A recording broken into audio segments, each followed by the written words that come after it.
Good evening everybody. तो सबसे पहले मैं एस के पांडे Q3 IAS मुखर्जी नगर दिल्ली के इस प्लेटफॉर्म से आप सभी बच्चों का स्वागत करता हूं और उम्मीद करता हूं कि आप सभी स्वस्थ होंगे और बहुत अच्छे होंगे। जैसा कि बच्चों अभी हम लोग जो जोड़ने जा रहे हैं वह एक कोर्स के लिए जोड़ने जा रहे हैं और इस कोर्स का नाम है BPSC, Bihar public service commission. यह एग्ज़ाम चूंकि आगे आने वाले समय में होने वाला है, तो जो भी बच्चे नए वर्ष में अगर कुछ करना चाहते हैं, वर्ष 2026 को अपना टारगेट लेकर चल रहे हैं, जैसा कि आप लोगों ने अभी अभी देखा भी होगा कि बिहार में एक बड़ा परिवर्तन भी हुआ। परिवर्तन क्या आप उसे कहोगे, एक राजनीति में एक नई चीज़ें हमें देखने को मिली है बिहार की राजनीति में कि बहुत कम ऐसा होता है कि फिर से वही सरकार स्थापित हो, और वह बिहार में हुआ है। और नई सरकार ने कुछ चुनावी घोषणा भी किया था, मैनिफेस्टो भी लाया था, जिसमें बहुत सारी नौकरियां देने की बात कही गई थी। तो मैं उम्मीद करता हूं कि आप सभी बच्चे कम से कम 2026 में इसका लाभ उठाएं और अपनी तैयारी को एक सही दिशा दे पाएं, और कुछ ना कुछ आपको यह हो कि भाई चलो, इस बार 2026 का जो वर्ष है वह हमारे लिए एक परिवर्तनकारी वर्ष माना जाए। तो इसी को ध्यान में रखते हुए हम लोग BPSC का कोर्स स्टार्ट करने जा रहे हैं, और यह जो कोर्स है वह प्रीलिम्स एग्जाम को ध्यान में रखकर लाया जा रहा है। सबसे पहली प्राथमिकता आप लोगों की जो है वह है पहले प्रीलिम्स एग्जाम को क्रैक करना, क्योंकि जब तक आप PT ही पास नहीं करोगे तब तक फिर मेंस की तैयारी तो अधूरी ही रह जाएगी। तो सबसे पहली प्राथमिकता तो आप लोग के समक्ष जो एक चैलेंज भी है, और वह है प्रारंभिक परीक्षा पास करना। इसके लिए हम लोगों ने जो आवर्स निर्धारित किया है यहाँ पे, वह हमारा आवर्स है 400 आवर्स। ठीक है, 400 घंटे की क्लास होगी, जो क्लास बिल्कुल ऑर्गेनाइज्ड रूप में लिया जाएगा। अलग अलग टीचर होंगे सारे सब्जेक्ट के। मैं आपको हिस्ट्री पढ़ाऊंगा, बाकी अन्य जो हमारे टीचर हैं जैसे हिमांशु कुशवाहा सर, वह आपको इकोनॉमिक्स पढ़ाएंगे। डोवाल सर वह आपको ज्योग्राफी पढ़ाएंगे। संजय ठाकुर सर वह आपको पॉलिटी पढ़ाएंगे। तो इसी प्रकार से अलग अलग साइंस टेक के होंगे, करेंट के होंगे। तो ये सारे टीचर आपको सहयोग करेंगे, लेकिन यह सहयोग तभी सार्थक हो सकता है जब हम सब मिलकर चलें और बताए हुए रास्ते पर चलें।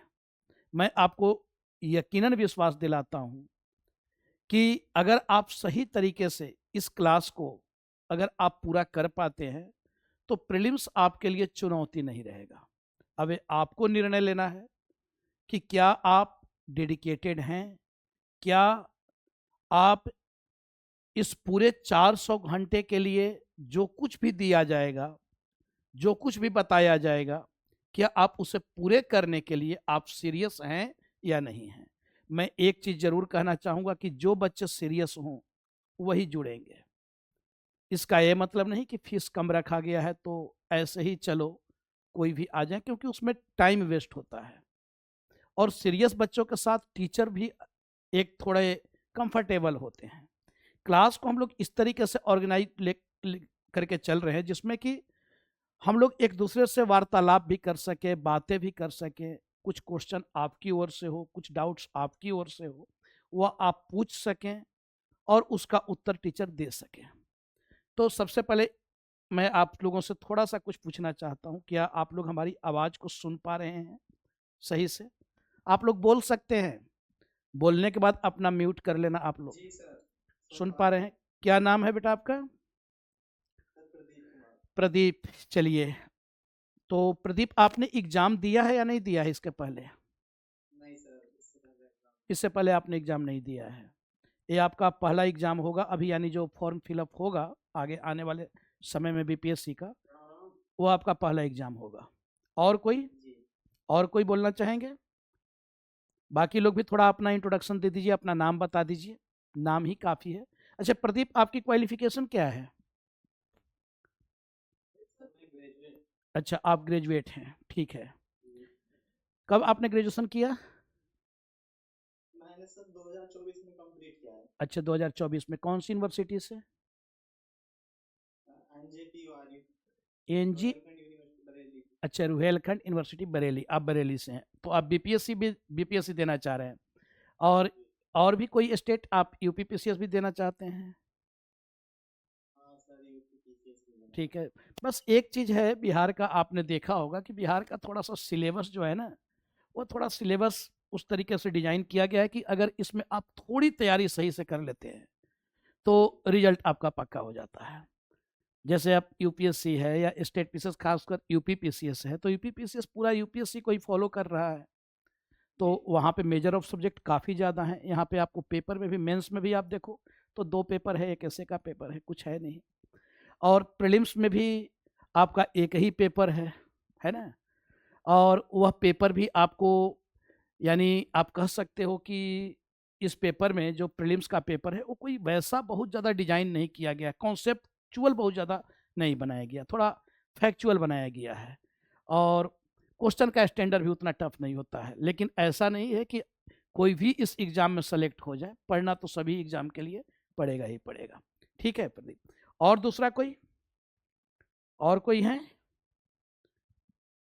थोड़ा आप लोग अपने बारे में बताएं, फिर हम लोग स्टार्ट करते हैं जो हमें पढ़ना है। कौन कौन है? हाँ, क्लास जो है दोनों ही मीडियम में बाइलिंगुअल होगा, ठीक है। ए राशिक पूछ रहे हैं sir, class will be in English medium और हिंदी? नहीं, क्लास बाइलिंगुअल होगा, दोनों ही मीडियम में होगा, ठीक है। तो और भी कोई कुछ बोलना चाहते हैं, बोल सकते हैं आप लोग, क्या और भी कोई है? कोई भी नहीं है और भी लोग? तो आप लोग बोलिए, कुछ अगर पूछना हो तो आप लोग पूछ सकते हैं, थोड़ा पहले इंट्रोडक्शन तो हो जाए। अभी राशिक ने मैसेज किया है, ठीक है, मैं मैसेज भी देख देख रहा हूँ, कोई दिक्कत नहीं है, आप मैसेज भी कर सकते हैं।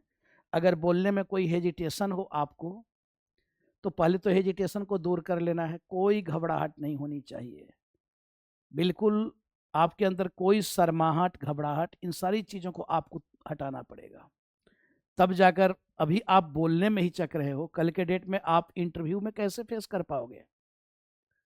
क्योंकि एग्ज़ाम का 3 स्टेज है, प्रीलिम्स, मेंस और इंटरव्यू, तो फिर इंटरव्यू कैसे फेस कर पाओगे? अभी आप अगर बोलने में आपके अंदर हेजिटेशन है तो पहले तो इसको दूर कर लेना है, ठीक है। तो सिलेबस के विषय में तो सभी लोगों को पता होगा ना, ऐसे अगर सिलेबस, किनके पास सिलेबस नहीं है जरा वह बताएंगे कि बीपीएससी का सिलेबस किनके पास नहीं है? आप में से कोई ऐसा है जिनके पास बीपीएससी का सिलेबस नहीं है? कोई ऐसा है क्या, बता सकते हैं क्या? अच्छा, डेली कितनी क्लास होगी? अच्छा सर, क्या बैक ऑफ हुआ प्री निशांत 71st में 4 मार्क्स से, so I would like to note the strategy to cover the history and polity current. बिल्कुल इसमें आपको कवर किया जाएगा। देखो, अब चाहे 1 मार्क्स से आपका एग्ज़ाम छूटा हो या 4 मार्क्स से छूटा हो, 5 मार्क्स से छूटा हो, लास्ट में 2 ही कैटेगरी होता है, एक कि भाई आप सफल हो, ठीक है, और दूसरा फेल्योर। तो अगर जिस कारण से भी हमारा रिजल्ट नहीं हुआ तो हम उसे सफल वाले श्रेणी में तो है नहीं, हमें अपनी कमियों को देखना है, हमें अपनी लिमिटेशन को समझना है कि हमारे अंदर क्या कमी है, कैसे इसको दूर किया जा सकता है। जब तक हम उन चीज़ों को नहीं देखेंगे, जैसे आप देखो कि जो मेजर सब्जेक्ट हैं, जैसे अगर मैं बात करूं तो इस एग्जामिनेशन में सबसे बड़ा रोल अगर कोई निभा रहा है तो वह है हिस्ट्री। और हिस्ट्री से नंबर ऑफ क्वेश्चन पूछे जा रहे हैं आपको 25 to 30 क्वेश्चन। इस बार के भी अभी जो लास्ट ईयर एग्जाम जो अभी जो हुआ है, जो प्रीलिम्स जो हुआ है, जिसका रिजल्ट आया है, यहाँ भी आप देखोगे कि 30 क्वेश्चन आपको पूछा गया है हिस्ट्री से। थोड़े हिस्ट्री आपको इस तरीके से, जैसे आप कह सकते हो कि जो पेपर है वह फैक्चुअल ही है, कोई वैसा बहुत ज़्यादा आपको जाकर कॉन्सेप्चुअल क्वेश्चन नहीं पूछ रहा है, या बहुत डीप में नहीं जा रहा है। थोड़ा आपको रीजनल भी होता है, जैसे बिहार स्पेशल से भी, बिहार से रिलेटेड भी रहेगा। ऐसे तो आप ये मानकर चले कि जो एंशियंट इंडिया का एक लंबा फेज, वह चाहे बिहार का हिस्ट्री हो या फिर हमारा इंडियन हिस्ट्री हो, वह सेम ही है। जैसे मान लो आप अगर पढ़ रहे हो महाजनपदाज पीरियड, तो महाजनपदाज पीरियड में आप बिहार के लिए भी वही पढ़ोगे, और अगर इंडियन हिस्ट्री के रूप में भी कोई अगर हाँ, कोई कुछ बोलना चाहते हैं क्या? तो महाजनपदाज पीरियड में भी हम लोग देख रहे हैं कि भाई वही इतिहास, जो बिहार का इतिहास है वही भारत का भी इतिहास है। ठीक इसी प्रकार अगर हम मौर्यन पीरियड में आते हैं, तो मौर्यन पीरियड का भी वही हाल है कि जो मौर्य साम्राज्य है वह आपको बिहार के लिए भी वही है, और नेशनल आपको इंडियन हिस्ट्री के लिए भी वही है। गुप्ता पीरियड के भी कमोबेश स्थिति वही है। तो यहाँ से जो कुछ भी प्रश्न पूछा जा रहा है, अब जैसे अशोका इंस्क्रिप्शन पे प्रश्न पूछा जा रहा है, तो हमें पता होना चाहिए कि अशोक के अभिलेख के विषय में हमें जानकारी होनी चाहिए। अब जैसे अशोक के अभिलेख के विषय में आप देखो तो भाई अशोक ने जो इंस्क्रिप्शन लिखवाए, जो उसने अभिलेख लिखवाया, तो वह अभिलेख, अब उसकी लैंग्वेज आपसे पूछ दी जा रही है कि उसका लैंग्वेज क्या है। तो अशोक के जो भी इंस्क्रिप्शन हैं उसके दो टाइप्स हैं, दो प्रकार है। जिसे एक आपको कहा जा रहा है, आपको एक रॉक एडिक्ट्स है और एक है पिलर एडिक्ट्स। यानी एक किस पे लिखा गया है, शिलालेखों के ऊपर, और एक लिखा गया है स्तंभों के ऊपर। यही है ना अशोक का इंस्क्रिप्शन, यही हम लोग देख रहे हैं कि एक रॉक एडिक्ट्स है जो शिलालेखों के ऊपर लिखा गया है, जो पत्थर की पट्टिकाएं जो होती है ना, जैसे नहीं देखते हो नेम प्लेट ये सब लगाया जाता है, तो पत्थर की पट्टिकाओं के ऊपर लिखा जा रहा है, उसे रॉक एडिक्ट्स कहा जा रहा है। और एक जो अशोक का इंस्क्रिप्शन है वह पिलर इंस्क्रिप्शन के रूप में है, जो स्तंभ लेख के रूप में, जो पिलर्स के ऊपर लिखा जा रहा है। अब आपसे प्रश्न पूछ देता है कि जो मौर्यन पिलर्स हैं, तो इसमें जो पिलर्स में जो स्टोन यूज किया गया है, जो पत्थर यूज किया गया है, वह कहां से लाया गया था? तो वह आपको चुनार का पत्थर था, चुनार जो उत्तर प्रदेश में है, और वह आपको रेड सैंड स्टोन था, लाल बलुआ पत्थर, चुनार के लाल बलुआ पत्थर के ऊपर। अच्छा, एक चीज आप यहां यह भी देखते हो कि जो भी अशोक के अभिलेख हैं, उन अभिलेखों की आप अगर लैंग्वेज की बात करें, जैसे प्रश्न अगर पूछते कि भाई उसकी लैंग्वेज क्या है, तो अगर लैंग्वेज को आप देखते हो, उसकी भाषा को आप देखते हो, तो उन सभी अभिलेखों की भाषा, चाहे वह शिलालेख के ऊपर लिखे गए हों, चाहे वह स्तंभ के ऊपर लिखे गए हों, उन सबकी भाषा एक ही है। और वह भाषा क्या है, लैंग्वेज क्या है, वह है प्राकृत। लेकिन उसकी जो स्क्रिप्ट है ना, जो उसकी लिपि है, उसकी लिपि अलग अलग है। तो उसकी लिपि ब्राह्मी भी है। अब ब्राह्मी लिपि कौन? तो ब्राह्मी जो हम लोग लिख रहे हैं, कैसे लिख रहे हैं, लेफ्ट टू राइट, ऐसे ही लिख रहे हैं ना हम लोग। तो यह आपको स्क्रिप्ट कौन सी है, यह ब्राह्मी है। और यही आपको राइट टू लेफ्ट की ओर जब हम जाएंगे तो यह क्या हो जाएगा, यह है खरोष्ठी।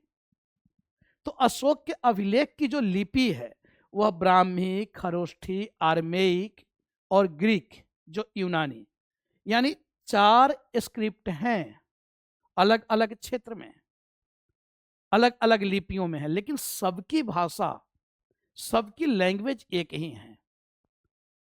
और वह लैंग्वेज कौन सी है, वह है प्राकृत। तो हमें यह तो पता होना चाहिए ना।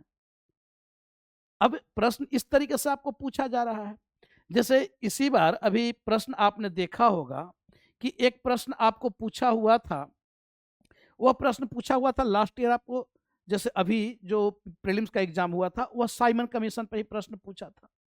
तो अगर साइमन कमीशन आपको न पता हो कि भाई साइमन कमीशन क्या था, कब इसका गठन किया गया था, किस लिए गठन किया गया था, और इसे लेकर आखिर भारतीयों ने क्यों विरोध किया, और विरोध का निर्णय कांग्रेस ने लिया कहां से, तो अगर इतनी चीजों की जानकारी आपको हो कि भाई जो साइमन कमीशन है यह आपको 1927 में सर जॉन साइमन की अध्यक्षता में, जो आपको लंदन के हाई कोर्ट के न्यायाधीश थे, उनकी अध्यक्षता में एक आयोग गठित किया गया था, और इसमें 7 मेंबर थे और सभी अंग्रेज थे, इसलिए इसको व्हाइट कमीशन भी कहा जाता है। अब भारतीयों ने विरोध क्यों किया था, और विरोध का निर्णय लिया गया था, कांग्रेस का मद्रास का अधिवेशन हो रहा था, मद्रास सेशन 1927 में, और उसकी अध्यक्षता कर रहे थे, चेयरमैन थे मोहम्मद अली अंसारी। तो उन्होंने उसमें विरोध का निर्णय लिया था साइमन कमीशन का, और यह निर्णय कांग्रेस ने ली कि भाई जहां जहां भी जिन जिन प्रांतों में, जिन जिन प्रोविंसों में साइमन कमीशन जाए, क्योंकि यह विधानमंडल की जांच करने आया था, यह आपको लेजिस्लेटिव असेंबली की जांच करने आया था कि क्या भारतीय इस लायक हैं कि इन्हें और राइट दिया जाए, और शासन में इनको भागीदारी दी जाए, और शासन में अगर इनको भागीदारी दी जाए तो किस मात्रा तक दी जाए, उसकी जांच करने आया था। तो जिन जिन प्रोविंसेस में साइमन कमीशन जाता है वहां पे साइमन गो बैक का नारा लगाया जाता है। और इसी क्रम में जब साइमन कमीशन लाहौर पहुंचता है तो लाहौर में इसको विरोध करने के लिए आते हैं लाला लाजपत राय, और लाला लाजपत राय जब साइमन कमीशन के विरोध करने आते हैं तो वहां पे पुलिस कमिश्नर था सैंडर्स, और सैंडर्स ने उनके ऊपर लाठियों से प्रहार करवा दिया।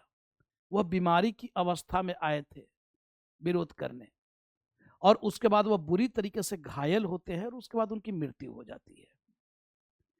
अब लाला लाजपत राय की मृत्यु, यह जो एक्सट्रीमिस्ट थे, यानी जो उग्रवादी दल के जो लोग थे, वह लाला लाजपत राय को अपना आइडियल मानते थे, अपना आदर्श मानते थे। उन लोगों को इस घटना ने बहुत गहरे स्तर तक प्रभावित किया, और उसका नतीजा क्या हुआ कि भगत सिंह, चंद्रशेखर आजाद, इन सब के द्वारा पुलिस कमिश्नर सैंडर्स को गोली मार दिया जाता है।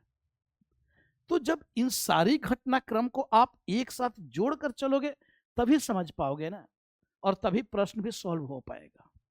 प्रश्न ऐसे सॉल्व नहीं होगा कि केवल आप फैक्ट्स फैक्ट्स फैक्ट्स आप याद कर लो, बल्कि उसके लिए आपको कॉन्सेप्ट की जरूरत पड़ती है।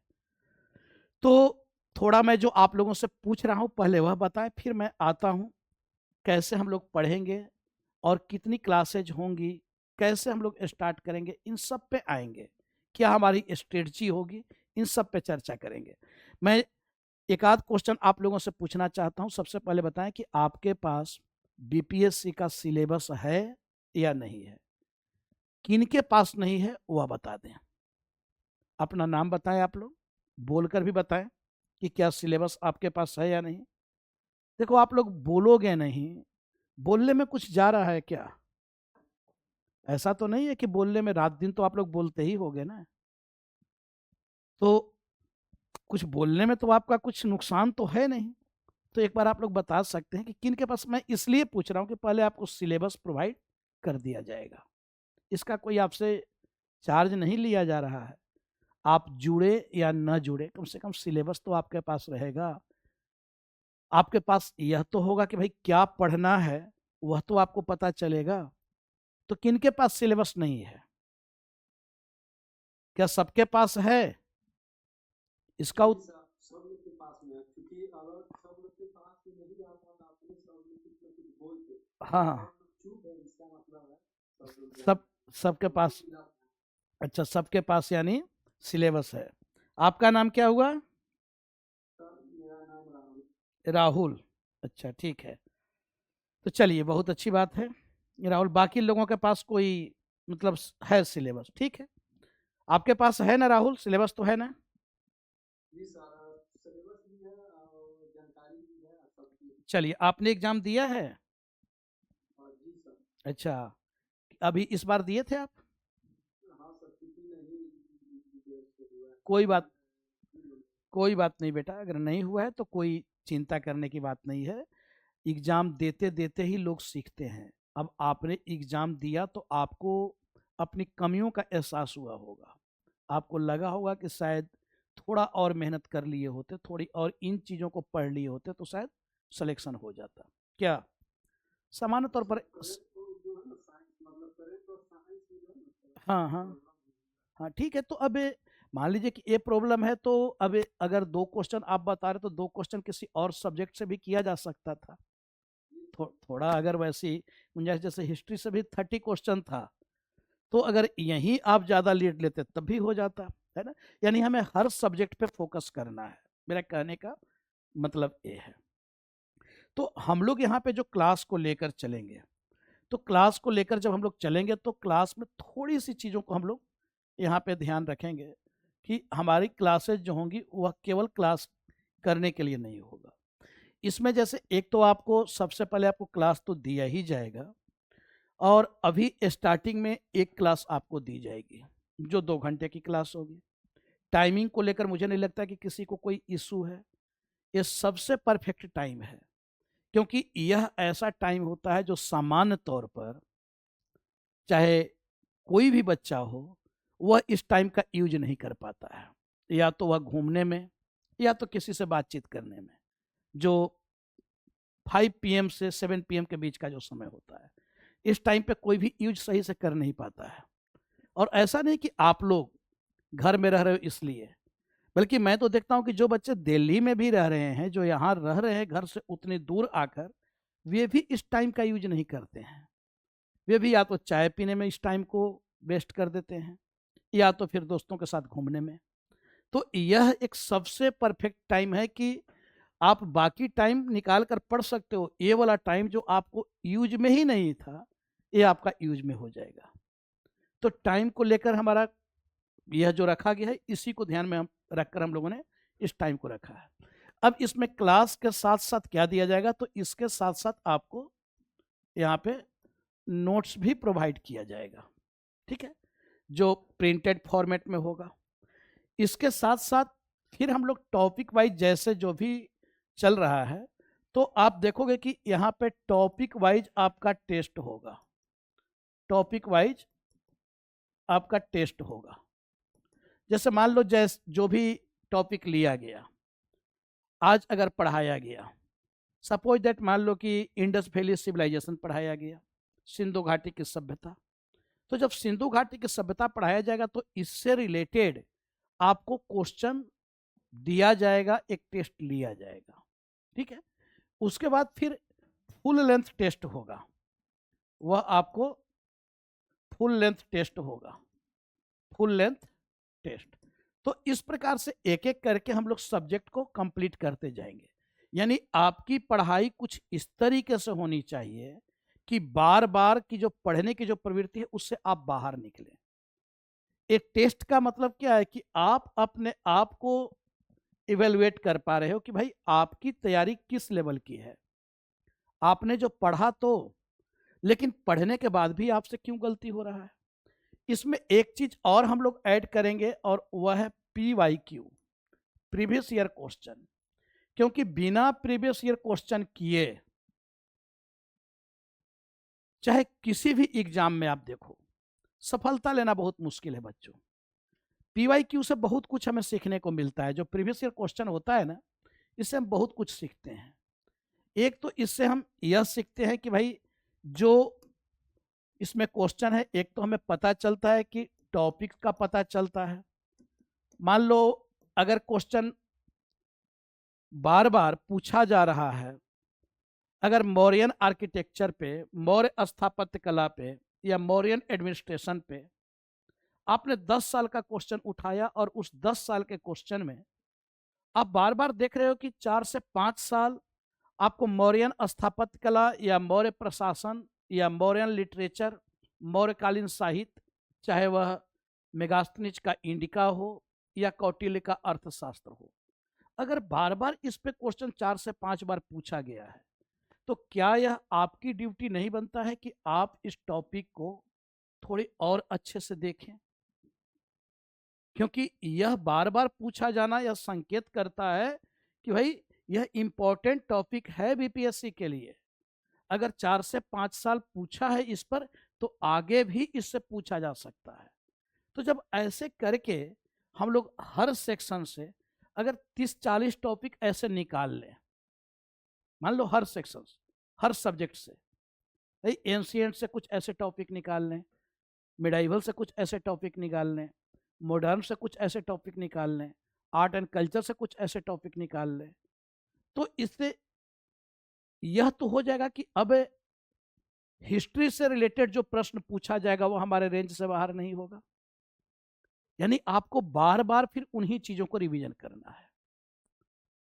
अब यहां पे हम लोग जब पीवाईक्यू जब देखेंगे तो पीवाईक्यू में सिर्फ आंसर देखने के लिए नहीं देखेंगे कि इसका आंसर बी हुआ, इसका आंसर सी हुआ या इसका आंसर डी हुआ।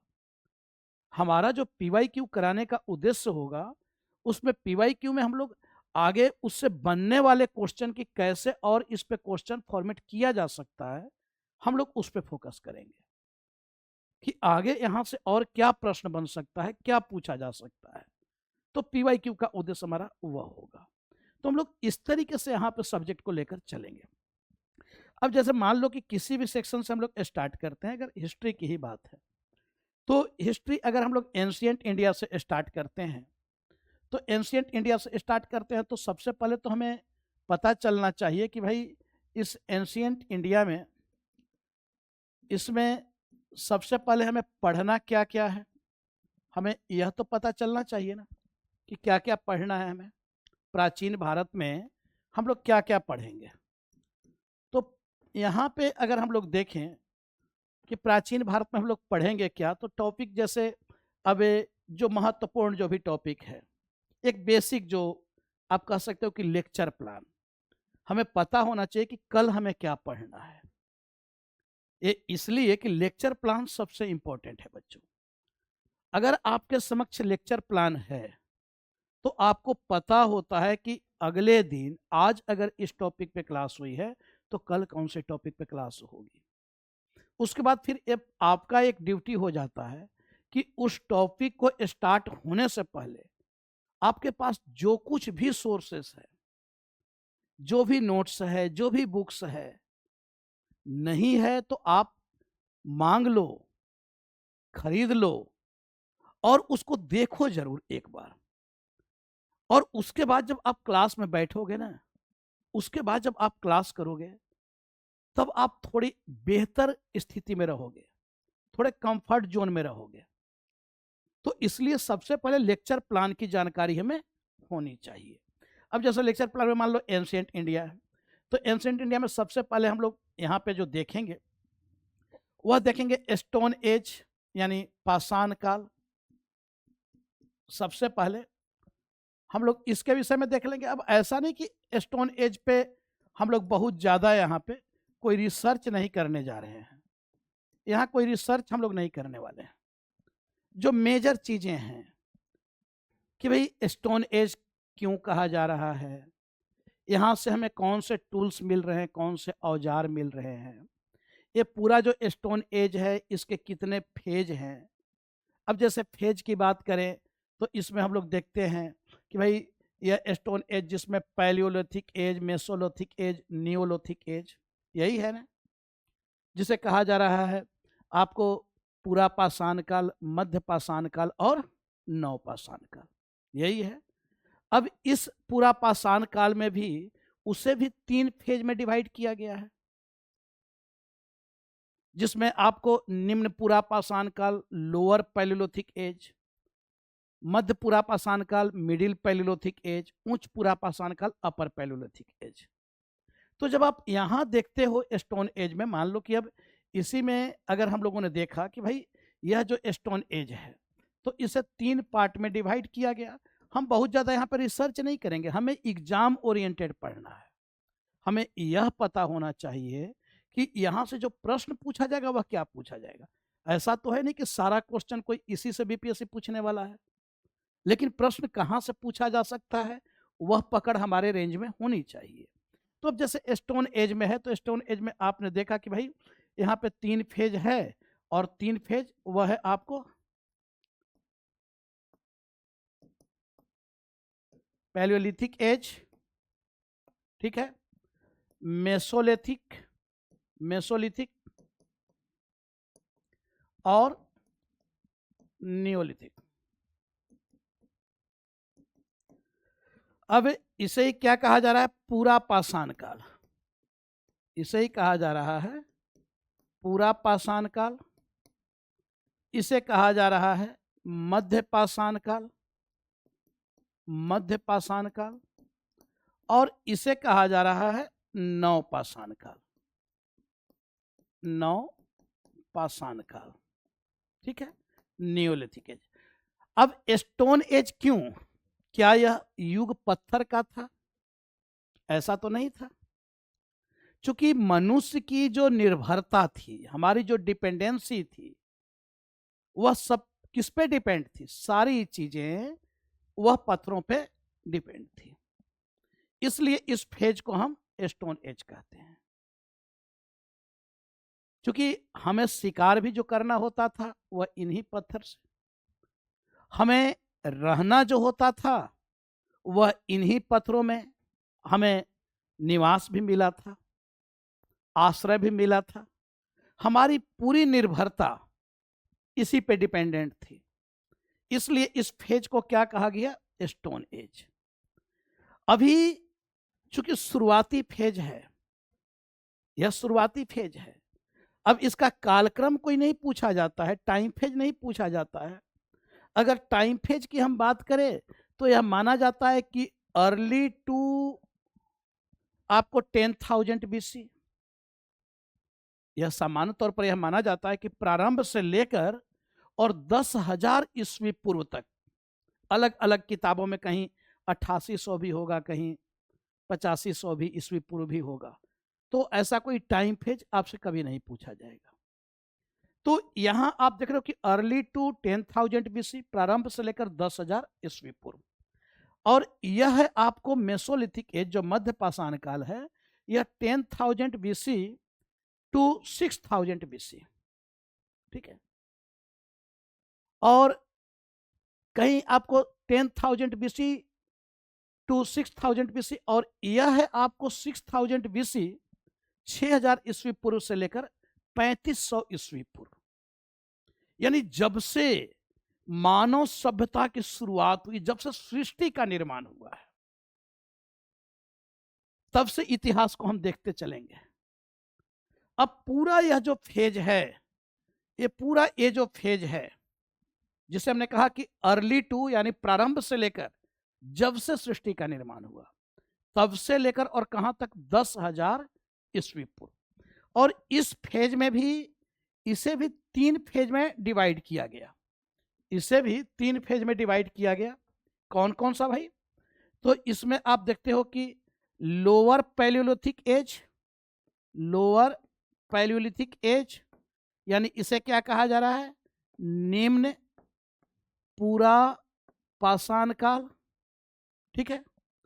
इसके साथ साथ middle palaeolithic age, middle palaeolithic age यानी मध्य पूरा पाषाण काल। मध्य पाषाण अलग है और मध्य पूरा पाषाण अलग है, मैं एक समझाने के लिए बस अभी आपको बता रहा हूं। मध्य पूरा पाषाण काल और लोअर पैलियोलिथिक एज, ठीक है, ये अपर पैलियोलिथिक एज, अपर उच्च पूरा पाषाण काल, अपर पैलियोलिथिक एज, यानी इसे कहा जा रहा है उच्च पूरा पाषाण काल, ठीक है। ये सब का नोट्स भी आपको दिया जाएगा। मेरा अभी बस मैं एक समझा रहा हूं, बता रहा हूं, थोड़ा सा आप समझो कि देखो प्रश्न पूछा कैसे जाता है। आप उन चीजों को बता, मैं आपसे खुद पूछूंगा और इसके बाद मैं देखूंगा कि क्या आपने इसका सही उत्तर दिया या नहीं दिया, और वह आंसर आपकी ओर से आएगा। तब आपको लगेगा कि भाई ये कितना आसान एग्जाम है। हम नहीं कर पा रहे हैं उसका एक ही रीजन है, और वह रीजन है कि जो डायरेक्शन में हमें पढ़ना चाहिए या जिन चीजों को हमें फोकस करना चाहिए, शायद उन चीजों को हम फोकस ना करके कुछ और फालतू चीजों को हम पढ़ ले रहे हैं। और बच्चों देखो, एक ही तरीका है रिजल्ट का, जो एग्जाम के पॉइंट ऑफ व्यू से इंपॉर्टेंट है आप उसे याद रखो, बाकी सारी चीजें भूल जाओ, कोई फर्क नहीं पड़ता है। यह जो एग्जाम है, यह एग्जाम कोई इंटेलेक्चुअल लेवल का एग्जाम ही नहीं है, यह एक प्रोसेस का एग्जाम है। आप जिस दिन एग्जाम के पैटर्न को समझ जाओगे ना, उसी दिन यह एग्जाम आपके चरणों में होगा, आपके कदमों में होगा। फिर आपका यह रोना नहीं होगा कि प्रीलिम्स क्वालिफाई नहीं कर पा रहे हैं, मेंस क्वालिफाई नहीं कर पा रहे हैं, क्योंकि मेंस की स्ट्रेटजी अलग होगी, उस पर हम लोग अलग से काम करेंगे। इसमें पूरी तरीके से नोट्स बनाते हुए हम लोग चलेंगे साथ साथ। ये ऑनलाइन क्लास जरूर है, लेकिन इसको आपको उस पॉइंट ऑफ व्यू से लेकर चलना है कि आप एकदम कमरे में बंद हो जाएं और एकदम टेबल कुर्सी लगाकर बैठ जाएं, कॉपी पेन लेकर बैठ जाएं, तब जाकर इसका फायदा आपको मिलेगा। और वो फायदा आपको 10 दिन में दिखने लगेगा। अगर ना दिखे तो जो भी आप फीस दोगे आप उसे वापस मांग लेना, अगर 10 दिन में वो आपको फायदा ना दिखे तो। अगर आपका कॉन्फिडेंस डेवलप नहीं हुआ 10 दिन में तो वह आपको दिख जाएगा, बशर्ते कि कहे अनुसार आपको काम करना होगा। जो आपको बताया जाएगा उतना तो आपको काम करना होगा, जितना आपको होमवर्क दिया जाएगा उतना आपको काम करना होगा। आप हमारे बताए रास्ते पर चलो, रिजल्ट दिलाना हम लोगों का काम होगा, और वह रिजल्ट आपके समक्ष होगा। वह आपको दिए हुए टेस्ट से ही आपको पता चल जाएगा कि आप रिजल्ट के बिल्कुल करीब हो। तो यहां जैसे हम लोग चर्चा कर रहे थे कि अब यह जो फेज है, ये फेज पूरी तरीके से कैसा फेज है बच्चों? यह है आपको आयरन एरा, ये है आपको आइस एरा, यानी ये पूरे हिम युग है। अभी पूरी जो पृथ्वी है ना, वह पूरी पृथ्वी क्या है? बर्फ से ढकी हुई है। पूरी पृथ्वी अभी पूरी तरीके से बर्फ से ढकी हुई है। और अभी हम लोग आज की तरह नहीं थे, आज जैसा आपका रूप है, हमारा जो रूप है, हम लोग आज की तरह नहीं थे। हम लोग कहलाते थे प्राइमेट। और प्राइमेट का मतलब क्या होता है? प्राइमेट समझ रहे हो? हम लोग कहलाते थे प्राइमेट। प्राइमेट का मतलब क्या? यानी प्राइमेट मतलब स्तनपायी जीव जो बच्चे देते हैं, जिसमें बानर या लंगूर, समझ रहे हो? तो उन्हीं की कैटेगरी में हम लोग भी थे, लंगूरों की कैटेगरी में, बानरों की कैटेगरी में, हम लोग उन्हीं की कैटेगरी में थे। सिर्फ यही अंतर था, उनका पूंछ था, हम लोगों का पूंछ नहीं था। अब ये नहीं कि हम लोगों का भी पूंछ था और हम लोग पत्थर पर रगड़ रगड़ कर पूंछ को घिस दिए, ऐसा कुछ नहीं था। हम लोग कहलाते थे प्राइमेट, यानी स्तनपायी जीव, यानी बानर और लंगूरों की श्रेणी में ही थे। उन्हीं की तरह चलना, उन्हीं की तरह रहना, वैसा ही जीवन जीना, यानी मनुष्य और पशु में कोई बहुत ज्यादा डिफरेंट नहीं था, अंतर नहीं था। जो हमारा शुरुआती, जो हमारा जो प्रारंभ जैसे हुआ है, देखो कितना मनुष्य ने संघर्ष किया। आप उन चीजों को समझो कि ये संघर्ष का परिणाम है बच्चों, कि मनुष्य ने कितना संघर्ष किया, और वह उसी संघर्ष का परिणाम है कि हम लोग थे तो बंदर और लंगूर वाले श्रेणी में, लेकिन आज हम कहां पहुंच गए। यह केवल और केवल संघर्ष का ही तो परिणाम है। तो आपको सीखना चाहिए कि मनुष्य ने हमेशा जो कुछ भी ज्ञान अर्जन किया है वह संघर्षों से किया है। अगर मनुष्य संघर्ष नहीं करता तो आज भी हम उसी तरीके से रहते ना, लेकिन मनुष्य ने संघर्ष किया और वह उस संघर्ष का परिणाम है। ऐसा नहीं था कि कोई उस समय हमारे पास पुस्तकें थी, कोई किताबें थी, हम लोगों ने पढ़ लिया और समझ गए कि अच्छा ऐसे करना है। सब कुछ हम लोगों ने अपने अनुभव से प्राप्त किया, सीखा है, गलती कर करके। आज जो आप घबराते हो एग्जाम को लेकर, आज जैसे अभी आपने बताया कि 2-3 क्वेश्चन की वजह से मेरा छूटा, तो आपने जो गलती किया उस गलतियों से आपने यही तो सीखा ना कि भाई ऐसी गलतियां दोबारा नहीं करनी है। हम लोगों ने उन्हीं सारी चीजों से सीखा है। तो यहां आप देखो कि अब कैसे हम लोग चले, तो यहां पूरी तरीके से अभी आइस एरा है, हिम युग है, पूरी पृथ्वी बर्फ से ढकी हुई है। ऐसे में अभी कोई एग्रीकल्चर नहीं है, हमारा कोई परमानेंट सेटलमेंट नहीं है, हम अस्थाई जीवन भी नहीं जी रहे हैं, कृषि की भी शुरुआत नहीं हुई है। हमारी लाइफ स्टाइल कैसा है इस फेज में? हंटिंग लाइफ है, शिकारी जीवन। हम क्या कर रहे हैं? शिकार कर रहे हैं। हमारी लाइफ कैसी है? Gathering life. हम कहाँ रह रहे हैं? समूह में रह रहे हैं, सामूहिक जीवन। समूह में जैसे होते हैं ना सभी जानवर समूह में रहते हैं, वैसे ही हम लोग समूह में रह रहे हैं, गैदरिंग लाइफ जी रहे हैं, हंटिंग लाइफ जी रहे हैं। इस फेज में, पूरे फेज में यही चल रहा है। अभी हम चल भी वैसे ही रहे हैं, इन दोनों फेज में अभी हम चल भी वैसे ही रह रहे हैं, जैसे बंदर लंगूर चलते हैं वैसे ही चल रहे हैं। अभी सीधा होकर भी हम नहीं चल रहे हैं, अभी हमारी मांसपेशियां, मसल्स उस तरीके से नहीं हुई है। धीरे धीरे धीरे धीरे यहां तक जब हम आएंगे बच्चों, अब देखो, तो यहां चूंकि हंटिंग लाइफ है, हमारी लाइफ कैसी है? Hunting life. तो जब हंटिंग लाइफ है, शिकारी जीवन हम जी रहे हैं, तो यहां पे पूरा कैसा है? आइस एरा है ना। तो अब आप बताओ कि इस समय मनुष्य छोटे जानवर का शिकार करेगा या बड़े जानवर का? किसका शिकार करेगा? कोई बताना चाहेगा आंसर? छोटे जानवर का राहुल ने बताया। कोई और?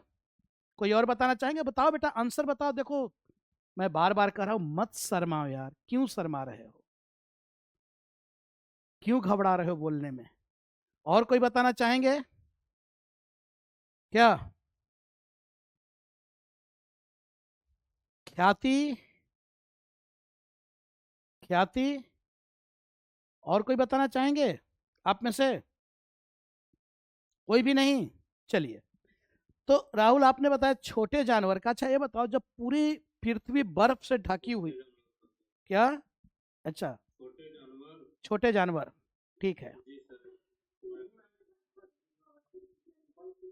और कोई बताना चाहेंगे?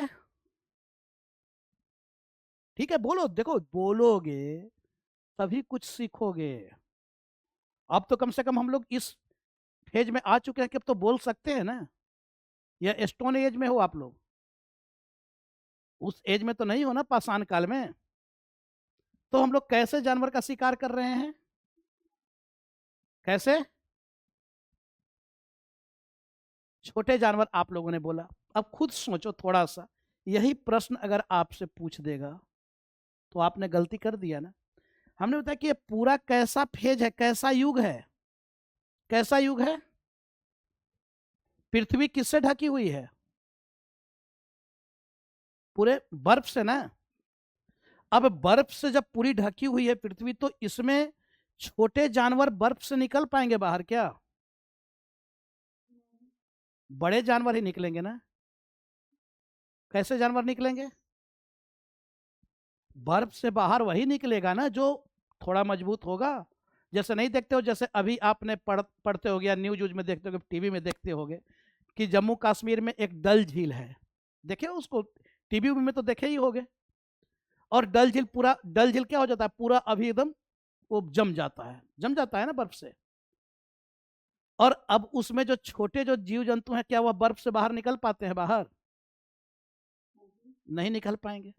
लेकिन वही अगर डायनासोर जैसा कोई जानवर हो, हाथी जैसा कोई तो निकल जाएगा या नहीं?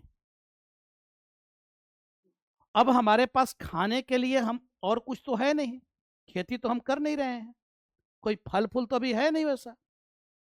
तो ऐसे स्थिति में हम तो उन्हीं जानवरों को मारेंगे ना। तो हमें मारने, हम शिकार कैसे जानवरों का कर रहे हैं? बड़े बड़े जानवरों का शिकार कर रहे हैं।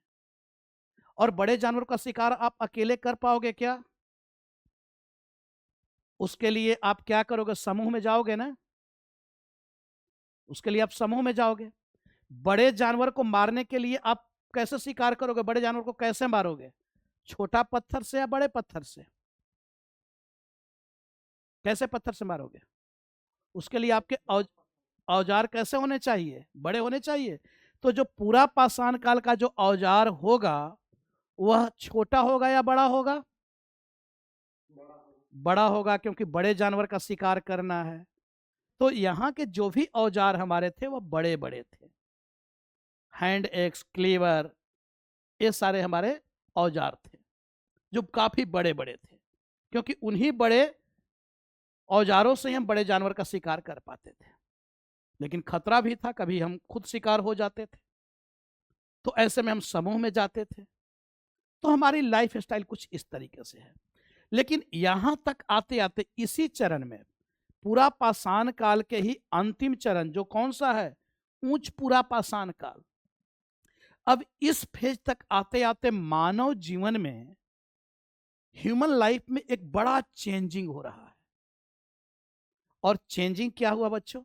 तो इस फेज तक आते आते आप देखते हो कि इस फेज तक आते आते एक तो मॉडर्न मैन समझ रहे हो, आधुनिक मानव का विकास हुआ। अब हम उससे बाहर निकल गए, ऐसे चलने से झुककर। आधुनिक मानव का विकास किस फेज में हो रहा है? पूरा पाषाण काल के किस चरण में? उच्च पूरा पाषाण काल, अपर पैलियोलिथिक एज। तो इस फेज में क्या हुआ? तो इस फेज में आप देख रहे हो कि आधुनिक मानव का विकास हुआ। पहली चीज, आधुनिक मानव का विकास हुआ। और इसे किस नाम से जाना गया? कोई बताएंगे आप में से? यह जो मॉडर्न मैन है किस नाम से जाना गया? आदि मानव सर। ठीक है, आदि मानव, इसका नाम क्या था? और कोई बताएंगे? सर इसका नाम था होमोसेपियंस। होमोसेपियंस, बिल्कुल सही। तो इसका नाम था, जो मॉडर्न मैन है इसका नाम क्या था आधुनिक मानव का? इसका नाम था होमोसेपियंस। ठीक है, होमोसेपियंस। अब होमो का मतलब क्या है और सेपियंस का मतलब क्या है? इसे क्या कहा गया होमोसेपियंस को? होमो मीन्स मानव और सेपियंस मीन्स ज्ञानी। तो इसे क्या कहा गया? कैसा मानव? ज्ञानी मानव। क्योंकि यह अपने मस्तिष्क का उपयोग करना सीख गया। हम जानवर से अलग हो गए या नहीं हुए? हो गए। तो हमारी शुरुआत कहां से हुई? यहां से। और यहां तक आते आते हम क्या हो गए? हम उन सब से अलग हो गए। अब थोड़ा हमारा थोबड़ा उबड़ा जो है थोड़ा ठीक ठाक हो गया, क्योंकि नीचे झुके झुके थोबड़ा कैसा हो गया था? लंबा, चिंपैंजी की तरह, मनमानुस की तरह। आज भी आप देखते हो, अफ्रीकन लोगों को देखे हो? अफ्रीकन लोगों को देखे हो? निग्रो लोगों को? वो नहीं लगते हैं चिंपैंजी की तरह? थोड़ा थोड़ा लगते हैं, थोबड़ा उबड़ा ऐसे। तो थोड़ा सा उनका थोबड़ा उबड़ा निकला हुआ लगता है ना। अभी भी वो पूरी तरीके से सिविलाइज्ड नहीं है।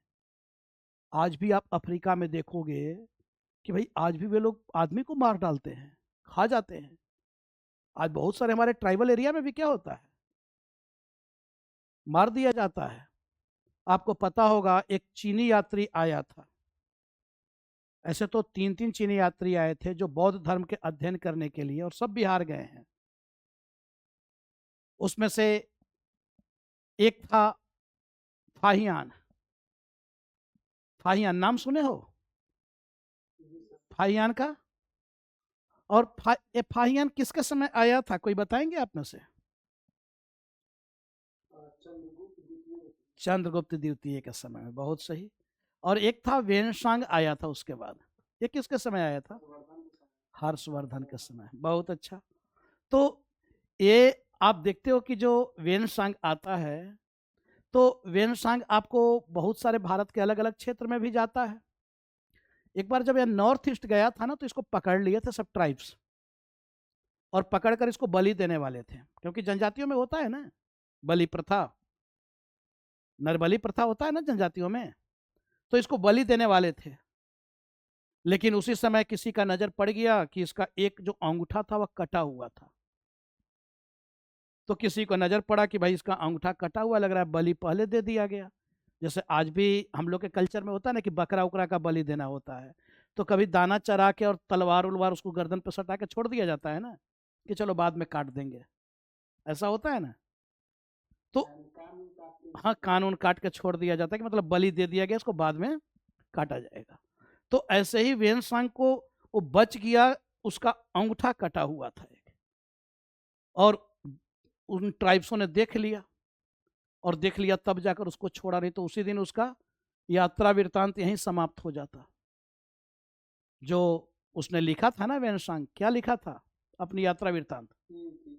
सी सी क्यू की, सी क्यू की। और फाहियान ने लिखा था फो क्यू की, अपनी यात्रा वृत्तांत।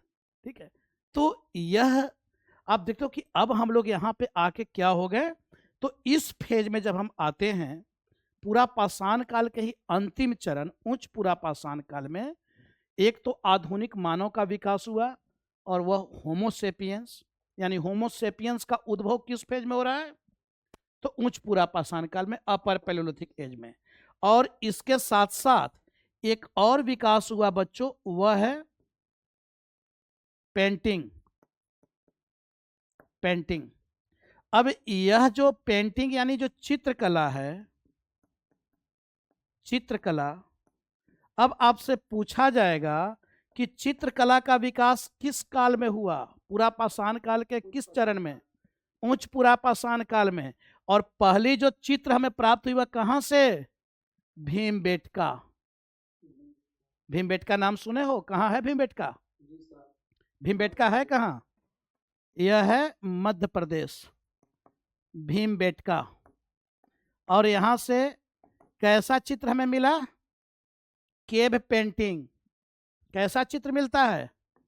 गुफा चित्रकारी, केव पेंटिंग। तो यह आप देखो, अब अगर यह भीमबेटका का गुफा अगर हमें नहीं मिलता, भीमबेटका गुफा अगर यह हमें नहीं मिलता, तो क्या हम जान पाते कि पाषाण काल के लोग कहाँ रहते थे, कैसे रहते थे, क्या खाते थे, क्या पीते थे, क्या उनका जीवन स्टाइल था, लाइफ स्टाइल था? कुछ भी हम जान पाते क्या? क्योंकि इतिहास का यह कौन सा फेज है हिस्ट्री का? अगर आपसे पूछा जाए कि जो स्टोन एज है यह हिस्ट्री का कौन सा फेज को दर्शाता है? जैसे हिस्ट्री के बेटा देखो 3 फेज हैं, थोड़ा सा देखो। अब यही चीजें, अब इन्हीं सारी चीजों को तो आप समझोगे ना एक एक करके। अब हिस्ट्री जो है, आप थोड़ा सा ध्यान रखना, फिर आगे हम लोग आते हैं। हिस्ट्री के बच्चों 3 फेज है, इतिहास के 3 चरण है, यह ध्यान रखना। एक फेज कहा जाता है प्री हिस्ट्री, प्री हिस्ट्री यानी प्राग ऐतिहासिक काल। कौन सा काल? प्राग ऐतिहासिक काल, प्री हिस्ट्री फेज, प्राग ऐतिहासिक काल। यानी यह हिस्ट्री का कैसा फेज है? तो इतिहास का वह काल जिस काल में कोई भी लिपि नहीं है, स्क्रिप्ट नहीं है। यानी इस काल में स्क्रिप्ट नहीं है, लिपि से हम परिचित हैं क्या? लिखने से हम परिचित हैं? नहीं है। अब इतिहास का वह कौन सा काल है प्री हिस्ट्री? तो इसी में हम किस काल को रखेंगे? कौन सा काल? Stone age. तो अब आपसे पूछा जाएगा कि स्टोन एज, पाषाण काल, इतिहास के कौन से काल को दर्शाता है? प्रागैतिहासिक काल। भूलोगे कभी? नहीं सर। कभी भूल पाओगे? तो अब तो सर वही दुनिया पीछे आपको। तो यह है प्रागैतिहासिक काल। अब दूसरा इतिहास का जो फेज है बच्चों, यह कहलाता है प्रोटो हिस्ट्री। यानी इसे क्या कहा जाता है? प्रोटो यानी आध ऐतिहासिक काल। आध ऐतिहासिक काल, आध ऐतिहासिक यानी आध ऐतिहासिक, जहां से इतिहास की हमें आधी अधूरी जानकारी मिलती है, यानी धुंधली जिसे कहा जाता है। शाम वाला टाइम होता है ना, जो अभी टाइम है, कैसा है? धुंधली, यानी चीजें दिखेंगी तो, लेकिन स्पष्ट दिखती है क्या? अभी धुंधली हमें दिखाई देता है। तो यह जो आध प्रोटो हिस्ट्री, आध ऐतिहासिक काल है, यानी यह इतिहास का कैसा फेज है? तो जहां पे स्क्रिप्ट तो है बच्चों, लिपि है, लिपि है, बट यह स्क्रिप्ट नोट रीडेबल है, अपठनीय है। स्क्रिप्ट कैसी है? तो यह स्क्रिप्ट, यह आपको नोट रीडेबल है, अपठनीय है। अपठनीय यानी इसे पढ़ा नहीं गया, लिखा तो गया है। इस काल के लोग यानी लिखने से तो परिचित थे। ये तो हमारी समस्या है कि हम उनकी लिपि को आज भी नहीं पढ़ पाए। अब इतिहास का वह कौन सा फेज होगा? तो यह होगा आपको इंडस वैली सिविलाइजेशन, जिसे हम लोग हड़प्पा काल या सिंधु घाटी सभ्यता काल कहते हैं। कौन सा काल? इंडस वैली सिविलाइजेशन, यानी सिंधु घाटी सभ्यता काल। सिंधु घाटी सभ्यता, इंडस वैली सिविलाइजेशन, तो सिंधु घाटी सभ्यता काल। यह इतिहास के किस काल को दर्शाता है? कौन सा? आध ऐतिहासिक प्रोटो हिस्ट्री फेज। क्लियर है? यानी इस काल में क्या है? सिंधु घाटी सभ्यता काल में, यानी इस काल के लोग लिपि से परिचित थे, लेकिन वह लिपि कैसी है? नोट रीडेबल है, वह आज तक अपठनीय है, आज तक उसे पढ़ा नहीं जा सका। क्लियर? अब इतिहास के आते हैं एक तीसरे फेज में, और जो तीसरा फेज है इसे कहा जाता है बच्चों कौन सा? ऐतिहासिक काल, हिस्ट्री फेज। अब यहां से, कहां से? तो जिस काल से हमें लिपि भी है और लिपि पठनीय भी है, रीडेबल भी है। अब कहां से? तो 6 सेंचुरी बीसी, 6ठी शताब्दी ईस्वी पूर्व काल, यानी 6ठी शताब्दी ईस्वी पूर्व काल किसे कहोगे? महाजनपदाज काल, बुद्धाज काल, है ना? तो यहां से लेकर और आज तक हम लोग किस फेज में हैं? हम लोग ऐतिहासिक काल में हैं। आज हम लोग किस काल में हैं? ऐतिहासिक काल, जहां से हमें लिपि भी प्राप्त है और वह रीडेबल भी है, पठनीय भी है। क्लियर है? तो यह, इसीलिए मैंने जब पूछा तो देखो, अगर कोई चीज नहीं जान रहे हैं तो हमें वो स्पष्ट तुरंत कर लेना चाहिए। इसके लिए कोई वो नहीं है कि इसके लिए हम वेट करें, समय लगाएं, और ऐसा इसमें कोई रॉकेट साइंस थोड़े ही है। अब आपको देखो, अब यहाँ पे कुछ भी नहीं, आप उठाकर किसी भी वर्ष का किसी भी एग्जाम का आप उठाकर देखो, इसके बाहर अगर प्रश्न बच्चों मिल जाए तो मैं कहता हूं कि बिल्कुल पढ़ने की जरूरत नहीं। इसमें कितना टाइम लगा, कितनी चीजों को आपने लिख लिया। बस यही 2-3 चीजें आपको देखना था कि भाई आधुनिक मानव का विकास कब हुआ? तो इस फेज में हुआ। और भारत मनुष्य चित्रकला से कब परिचित हुआ? तो इस काल में। सबसे पहला चित्रकारिता का उल्लेख कहां से, उसकी जानकारी में कहां से प्राप्त हो रही है? तो वह भीमबेटका गुफा से, क्योंकि यह वही भीमबेटका की गुफा है जिससे कि हम पाषाण काल के लोगों के विषय में जान पाए। अगर यह चित्र, क्योंकि इन चित्रों के आधार पर ही हम समझ पाए कि इस समय काल के लोग कहाँ रहते थे, तो गुफाओं में रहते थे। इस समय काल के लोग कैसा जीवन जीते थे, तो इन चित्रों में आपको क्या, देखो कला कोई भी है ना, थोड़ी सी समझना, मुख्यतः कोई भी कला है, कला मुख्यतः है क्या, आर्ट है क्या? आप में से कोई बताएंगे कला क्या है? आप सब किसी कला को जानते हो, किसी कला से परिचित हो? सर कला तो सर अनेक अनेक किस्म के है, और जैसे मोड कला है, पटना कला है, अच्छा, ठीक, ठीक है। पेंटिंग है। कला सर अनेक जिसमें चाहे कोई जैसे किसी प्रकार के हुनर है, आपूर्ति जैसे कोई प्रकार के कला ही है, ठीक है, जिसके साथ जीवन यापन करते हुए और कोई बताना चाहेंगे कला क्या है? मैंने जो पूछा कि भाई कला, आर्ट, देखो आर्ट जो है ना, हाँ, बातों को एक्सप्रेस करने की। आप लोगों के अंदर कोई कला है, कला का कोई रूप है? भाई मनुष्य के विषय में तो कहा जाता है कि मनुष्य पैदाइशी कलाकार है। और उस मनुष्य को पशु के समान माना गया है जिसके अंदर कोई कला ना हो। कहा जाता है कि वह मनुष्य, बस यही दो कला है, अच्छी कला है, तो खिलाना नहीं है, तो खाना बनाना और खाना। अच्छा, तो खिलाना भी कला रखो, बुला लो सभी लोगों को, हम लोग भी आ जाएंगे, हैं? अच्छा, ये भी एक कला है। अच्छा, ठीक है। तो यानी कला जो है, ठीक है बेटा, पहले सिलेक्शन ले लो, उसके बाद ना, सिलेक्शन के बाद आया जाएगा।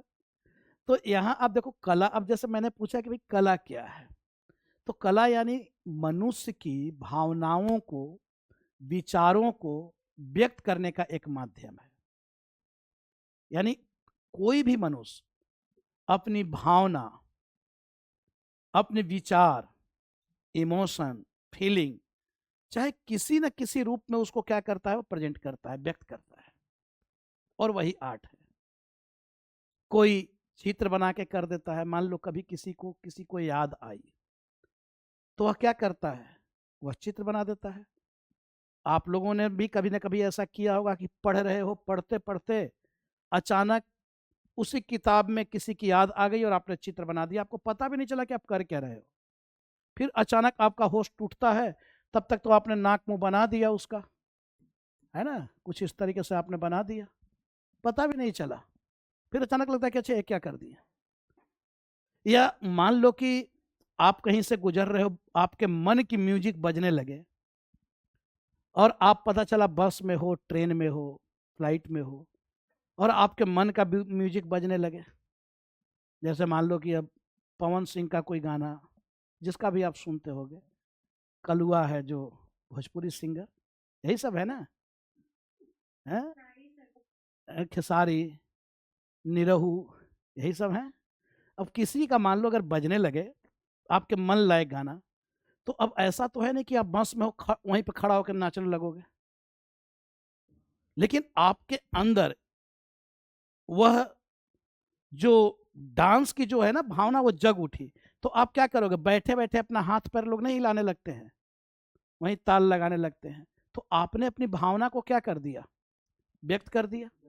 तो यही कला है। तो यहाँ पे हम लोग देख रहे हैं कि जो भी यहाँ जो अब मनुष्य ने जो अपनी भावनाओं को व्यक्त किया, तो कला कहीं ना कहीं समाज का ही रूप है। यानी उस समय के समाज में जो भी सारी चीजें हो रही हैं, उसी को आप कला में व्यक्त करोगे ना।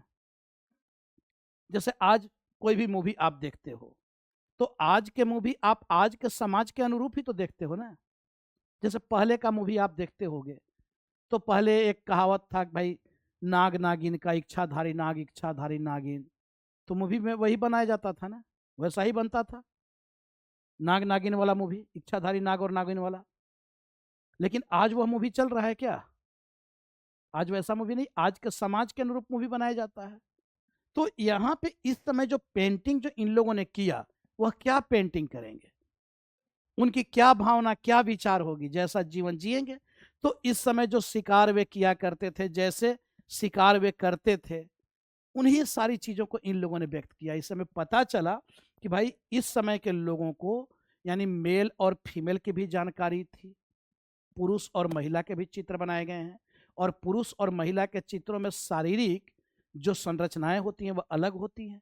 तो इससे पता चला कि भाई केवल चित्र ही नहीं बनाया गया बल्कि उनको चित्र की जानकारी थी, शारीरिक संरचना की जानकारी थी, वह मेल और फीमेल से परिचित थे। दूसरी चीज है कि भाई चित्र में रंग भी भरा गया है, तो इस समय यह भी पता चलता है कि रंग की भी उनको जानकारी थी। चित्र में रेखा बनाया गया है, पहले लकीरें पत्थर के नोकीले पत्थर से उसमें दीवार पर लकीर खींचा गया है, तो यानी वह उन रेखाओं से भी परिचित थे, लाइन से परिचित थे, ज्योमेट्री से वह परिचित थे। आगे चलकर उनके जो टूल्स हैं वह भी ज्योमेट्री टाइप के, ज्यामितीय आकार के ही उनके टूल्स हैं। यानी इस समय के मनुष्य इन सारी चीजों से परिचित था। अब यहां जब हम आते हैं मेसोलिथिक एज में, तो यहां तक आते आते आप देखोगे कि एक जीवन में बड़ा बदलाव हुआ। अब यहां तक आते आते ह्यूमन लाइफ बदलता है, मानव जीवन में परिवर्तन होता है। अब मानव जीवन में परिवर्तन कैसे हुआ? तो जलवायु में क्लाइमेट चेंजिंग हुआ, जलवायु में परिवर्तन हुआ। अभी तक जो पूरी तरीके से पृथ्वी बर्फ से आच्छादित थी, ढकी हुई थी चारों ओर, अब धीरे धीरे वह आइस मिल्ट होने लगा, अब वह पिघलने लगा धीरे धीरे। जैसे जैसे गर्माहट बढ़ेगी तो क्या होता है, बर्फ पिघलती है नहीं, तो गर्माहट जब बढ़ने लगी तो बर्फ भी पिघलना स्टार्ट हो गया। अब जब बर्फ पिघल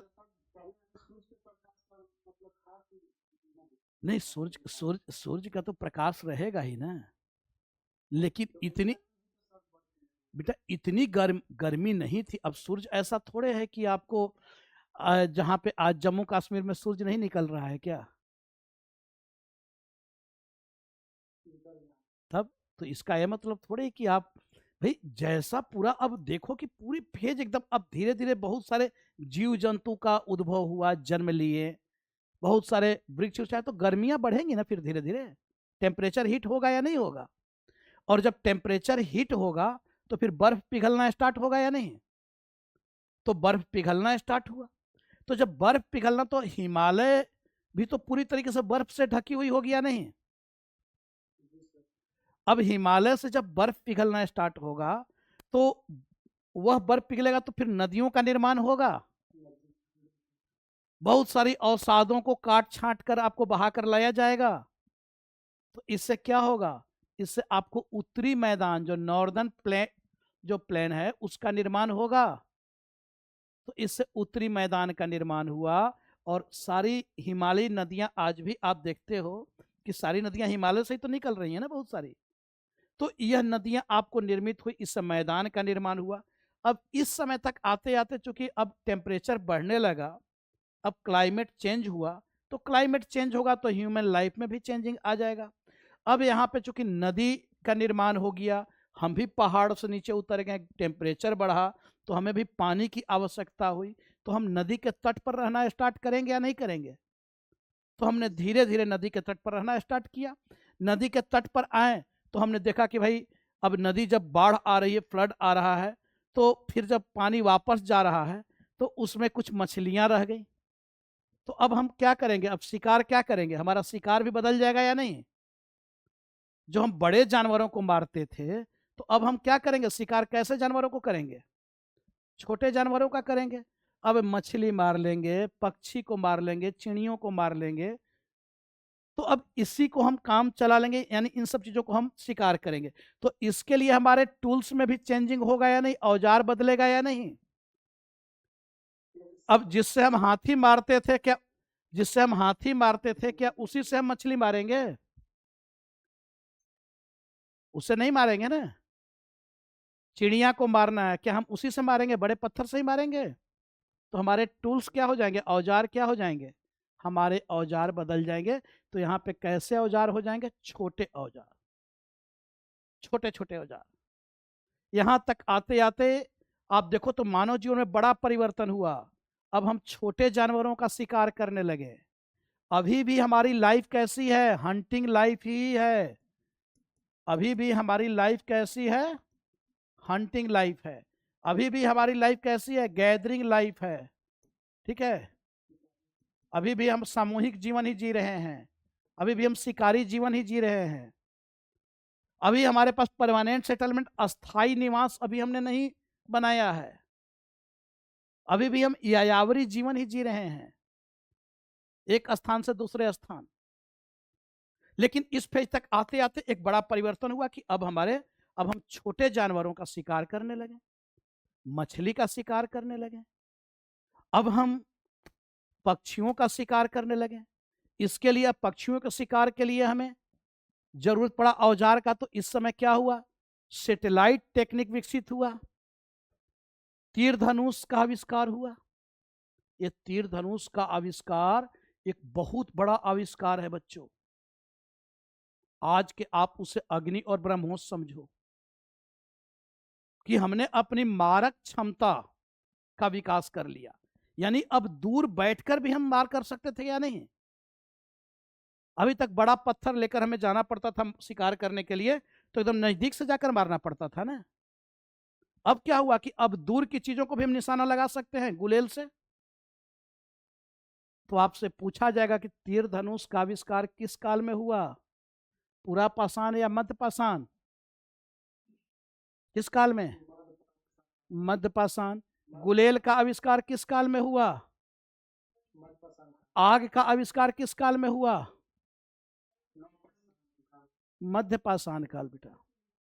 इसी फेज तक आते आते अब हम पूरी, ऐसे देखो आग का आविष्कार इधर ही हो चुका है, लेकिन हम मनुष्य ने जो आग जलाना स्टार्ट किया, पूरी तरीके से जो परिचित हुए हम यहाँ पे हुए। क्योंकि अब उन जानवरों को, अब उन पक्षियों को हम भून कर खाने लगे, पका कर खाने लगे। अभी कोई बहुत मसाला उसाला नहीं आया है, लेकिन कम से कम उसको हम पका कर खाने लगे। इससे हमारी लाइफ स्टाइल, इससे हमारी जो जीवन प्रत्याशा है वो भी थोड़ा बढ़ जाएगा या नहीं बढ़ेगा? डाइजेस्टिंग पावर बढ़ जाएगा। पहले कच्चा मांस खा रहे थे तो इस, हाँ, तो अब यहाँ पे हम डाइजेस्ट आसानी से कर जाएंगे ना। एक तो छोटे जानवर को खा रहे हैं, पकाकर भी खा रहे हैं, तो इससे मानव जीवन में परिवर्तन आया। अच्छा, इसके साथ साथ इसी काल में पहली बार हम किससे परिचित हुए हैं? किससे? एग्रीकल्चर, कृषि से। कृषि से हम पहली बार खेती किस काल में किए हैं? इसी काल में। कैसे? तो जब बाढ़ आती थी, जब बाढ़ आता था, तो बाढ़ आने के बाद जब पानी वापस चला जाए, तो हम लोग मनुष्य क्या करते थे? घेरा उसमें बना देते थे, पानी को रोक देते थे और कुछ छिड़काव कर दिए, फिर अगले बार बाढ़ आने से पहले उसको काट लिया। लेकिन परमानेंट अभी एग्रीकल्चर हमने स्टार्ट नहीं किया है। इस काल तक आते आते थोड़ा एक और चेंजिंग क्या हमें दिखाई दे रहा है कि अब धीरे धीरे हम परमानेंट सेटलमेंट की ओर भी बढ़ रहे हैं। परमानेंट सेटलमेंट समझ रहे हो? अस्थाई निवास की ओर। अब धीरे धीरे हम अस्थाई निवास की ओर बढ़ने लगे। इस काल तक क्या बेटा? हाँ, अब धीरे धीरे क्या हुआ कि भाई फैमिली का जो कॉन्सेप्ट है, परिवार की जो संकल्पना है कि भाई अब चूंकि यहाँ से कुछ इस फेज के कुछ हमें क्या मिल रहे हैं, हमें कुछ गर्त आवास मिल रहे हैं। गर्त आवास समझ रहे हो? गड्ढा नुमा घर, गड्ढा नुमा घर, झोपड़ी नुमा घर। तो इस काल तक आते आते हम उस ओर बढ़ने लगे। अब अगर घर में आप रहने लगे, मतलब परिवार के साथ रहने लगे या समुदाय के साथ? घर में किसके साथ रहते हो? पूरे समाज के साथ रहते हो या अपने परिवार के साथ? तो परिवार की संकल्पना इस काल में आई, हम परिवारवाद की ओर बढ़े, धीरे धीरे बढ़ रहा है हमारा यहाँ। हाँ, परिवारवाद से परिचित हुए, एग्रीकल्चर से, कृषि से परिचित हुए, इसी काल में आग से परिचित हुए, इसी काल में प्रक्षेपास्त्र तकनीक का विकास हुआ, सैटेलाइट टेक्निक। आज ब्रह्मोस है, अग्नि है, ये सब क्या है? आज आपको मारक क्षमता ही तो बढ़ाया है ना बच्चों। कि आज भाई आप बताते हो कि आज हम यहां से 5000 किलोमीटर तक मार कर सकते हैं। यहीं से बैठकर हम 5000 किलोमीटर कुछ भी ध्वस्त कर सकते हैं। तो ये अचानक हो गया क्या? उस समय काल में भी अगर किसी ने तीर धनुष बनाया होगा तो वह उस काल का वैज्ञानिक होगा, अब्दुल कलाम होगा, वो उस समय काल का एपीजे अब्दुल कलाम। आज ही के युग में आप देखो ना भाई, आज ही के युग में क्या हम सभी लोग आज आज ही के युग में बहुत लोग जहाज भी तो बना रहे हैं, बना रहे हैं या नहीं बना रहे हैं? अग्नि ब्रह्मोस मिसाइल भी बना रहे हैं, क्या हम आप भी बना रहे हैं? जहाज का चित्र हम लोग सही से ना बना पाए। तो उस काल में भी अगर जो बनाया होगा सबसे पहली बार वो वैज्ञानिक ही तो रहा होगा ना। तो आपसे पूछा जाता है कि सैटेलाइट टेक्निक किस फेज में आया, तो वह मध्य पाषाण काल में। इसलिए मध्य पाषाण काल को कैसा काल कहा जा रहा है बच्चों? Transition phase. कैसा काल? संक्रमण काल। समझ रहे हो? आपसे पूछा जाता है कि पूरा पाषाण काल के किस चरण को संक्रमण काल कहा जाता है? Transition phase. संक्रमण समझ रहे हो? ट्रांजिशन समझ रहे हो? यानी ना तो अपने पहले की चीजों को हम अभी त्याग पाए हैं और ना ही नई चीजों को हम पूरी तरीके से अख्तियार कर पाए हैं। जैसे आज ही के फेज में आप देखो तो आपके घर में आज ही अगर आप देखते हो तो आपके घर में आप भी हो, आपके पिताजी भी होंगे, दादाजी भी होंगे और आपके भतीजे भी होंगे। अब कितनी पीढ़ियां रह रहे हो एक साथ? 4 पीढ़ी रह रहे हो एक साथ या नहीं? अब बताओ कि जो दादाजी हैं क्या वह आज उस तरीके से मोबाइल को चला पा रहे हैं जिस तरीके से आप या आपके नेक्स्ट जनरेशन चला पा रहा है? चला पा रहे हैं? या आप अपने जगह पे रखो और अपने नेक्स्ट जनरेशन को रखो। आज वो जिस तरीके से आपसे अगला वाला जो जनरेशन है, आपका भतीजा उतीजा जो होगा, आपका भांजा ऊंजा जो होगा, आज उस वो जिस तरीके से टेक्नोलॉजी में कंफर्ट होगा, क्या आप हो उतना? तो आप कैसे फेज में जी रहे हो? आप ट्रांजिशन फेज में जी रहे हो। ट्रांजिशन फेज, संक्रमण काल। यानी न तो पुरानी चीजों को आप त्याग पा रहे हो और न नई चीजों को आप पूरी तरीके से अपना पा रहे हो। तो यह जो मेसोलिथिक एज है, मध्य पाषाण काल, यह कैसा काल है? यह है संक्रमण का काल। कि अभी हम पूरी तरीके से अपने पहले वाले जीवन को छोड़ भी नहीं पाए हैं और पूरी तरीके से नई चीजों को हम अपना भी नहीं पा रहे हैं। क्लियर? धीरे धीरे अब हमारा विश्वास रिलीजन की ओर भी बढ़ने लगता है। अब हम यहाँ पे अंतिम संस्कार ये सब करने लगते हैं, यहां तक आते आते। और मृतकों के साथ साथ अब हम क्या कर रहे हैं? उनकी जरूरत की चीजों को भी रखने लगे। इससे क्या पता चल रहा है कि पुनर्जन्म की अवधारणा की ओर हम बढ़ रहे हैं या नहीं? हमारा विश्वास बढ़ रहा है मरने के बाद के जीवन में? अगर आप कब्र में यहां पे रखा जा रहा है वो सारी चीजें, तो इससे पता चल रहा है कि अब मनुष्य का विश्वास मृत्यु के बाद के जीवन में भी बढ़ रहा है, उस ओर बढ़ रहा है। तो यह बच्चों हम लोगों को देखना है। यानी इस फेज में ये सारी, अब बताओ इतनी ही चीजों को तो आपको बस याद रखना है ना। इसके बाद कुछ भी नहीं पूछा जा सकता है यहां से। और नहीं तो एक सबसे अच्छा हाँ, जानवरों को कौन से युग में पालतू बनाया जाता है? इसी फेज में बेटा अब पहली बार हम सबसे पहले किसको पालतू बनाया गया? कुत्ता को।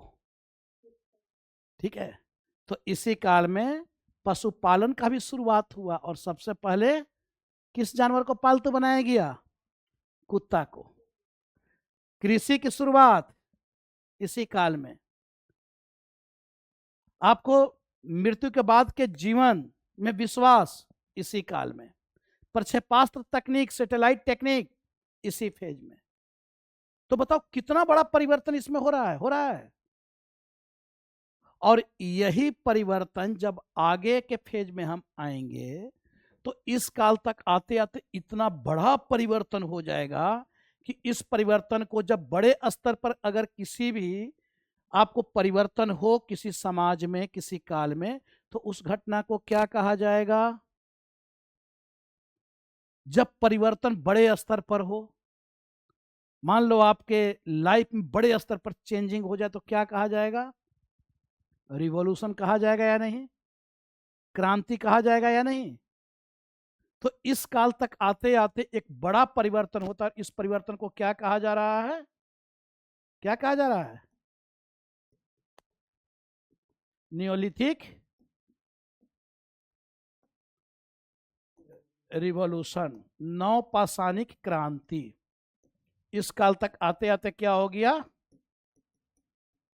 मानव जीवन में एक बड़ा बदलाव हुआ, एक बड़ा परिवर्तन हुआ। क्रांति का मतलब खून खराबा नहीं, क्रांति का मतलब चेंजिंग। जब पूरी व्यवस्था, economical changing, social changing, religious changing, जब पूरी व्यवस्था में परिवर्तन हो जाए, बड़े स्तर पर बदलाव हो जाए, तो उस घटना को क्या कहेंगे? क्रांति कहेंगे। इसलिए इस घटना को कहा गया न्योलिथिक रिवॉल्यूशन, नवपाषाणिक क्रांति। क्योंकि यहां तक आते आते जो परिवर्तन था और बड़ा हो गया। इस काल तक आते आते आप देखो तो परमानेंट सेटलमेंट हो गया, अस्थाई जीवन की शुरुआत हो गई। अब यहां से जो हम चले थे, यहां तक आते आते हम क्या हो गए? पूरे हो गए, अस्थाई जीवन। यहां पे आपको अस्थाई कृषि की शुरुआत हो गई। इसी काल में आपको क्या? व्हील का आविष्कार हुआ, चक्का, पहिए का आविष्कार।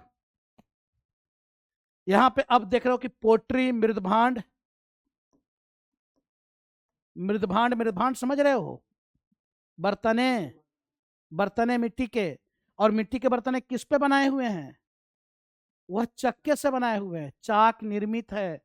मृदभांड यहां भी बन रहा है, पोट्री यहां से भी मिल रहा है, लेकिन वह कैसा है? हैंडमेड है, हस्त निर्मित है। लेकिन यहां तक आते आते कैसा मृदभांड मिल रहा है? चाक निर्मित, चक्के से आपको। अब यहां तक आते आते एग्रीकल्चर कैसा हो गया? काफी बड़ा हो गया, बड़े पैमाने पर हम खेती करने लगे। बहुत सारे कृषि फसलों से हम परिचित हो गए, बहुत सारे पशुओं से हम परिचित हो गए, बड़े पैमाने पर हमने पशुपालन किया।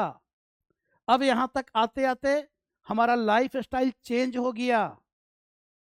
अब हम शिकारी जीवन नहीं जी रहे हैं।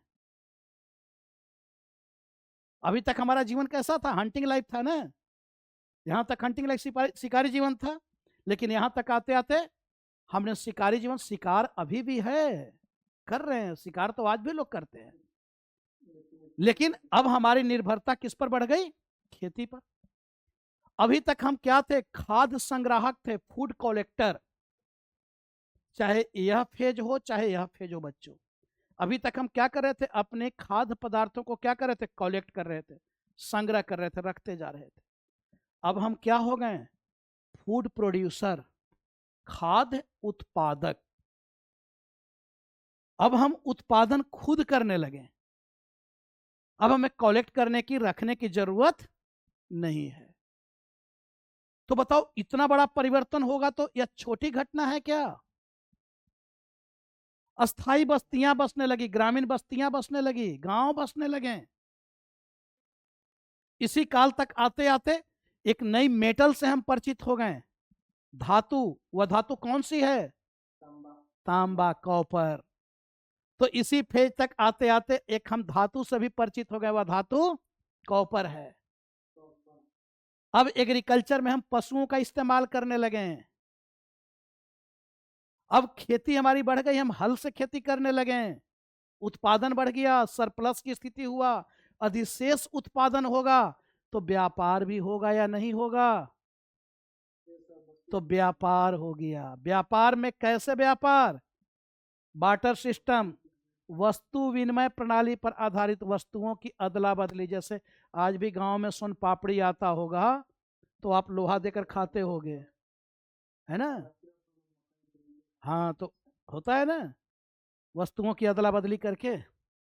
तो इस तरीके से आप देखो, चूंकि चक्का है ही, पहिया है ही, पहिया को पशु से जोड़ दिया गया तो आपको ट्रांसपोर्टिंग सिस्टम भी हो जाएगा डेवलप, यातायात व्यवस्था भी हो जाएगा या नहीं होगा। अब एक स्थान से दूसरे स्थान में हम जाएंगे या नहीं जाएंगे? आसानी से जा सकते हैं, अपने परिवार को बैठाए बैलगाड़ी पर चल दिए। तो ये सारा परिवर्तन जब इतने बड़े स्तर पर परिवर्तन होगा तो उसको क्या कहोगे आप? क्रांति कहोगे, रिवॉल्यूशन कहोगे? तो इसलिए इसे नवपाषाणिक क्रांति बच्चों कहा जा रहा है। क्लियर है? कुछ यहां तक आप लोगों ने समझा? कुछ यहां तक समझ में आया आप लोगों को?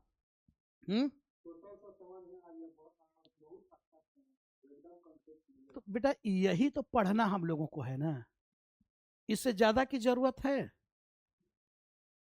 अब बहुत ज्यादा पढ़कर आप रिसर्च करके भी यहां से ऐसा कौन सा प्रश्न फिर होगा जो आप नहीं बना पाओगे?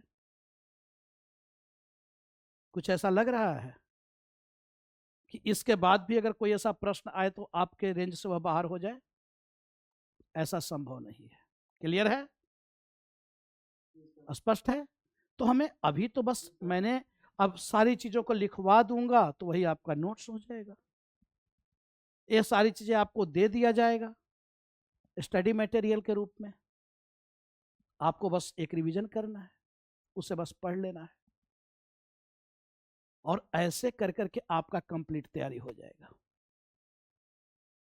तो आज चलिए, आज रहने दिया जाए। कुछ पूछना है यहां पर किसी को? आप लोगों में से कोई कुछ पूछना चाहते हैं?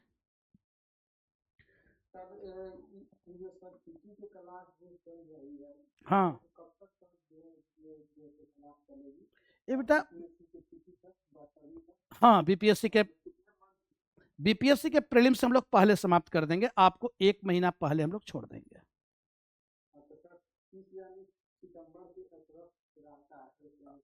हाँ हाँ हाँ हाँ, बिल्कुल बिल्कुल, ये पूरा चलेगा, आधा अधूरा नहीं होगा, ये पूरी क्लास।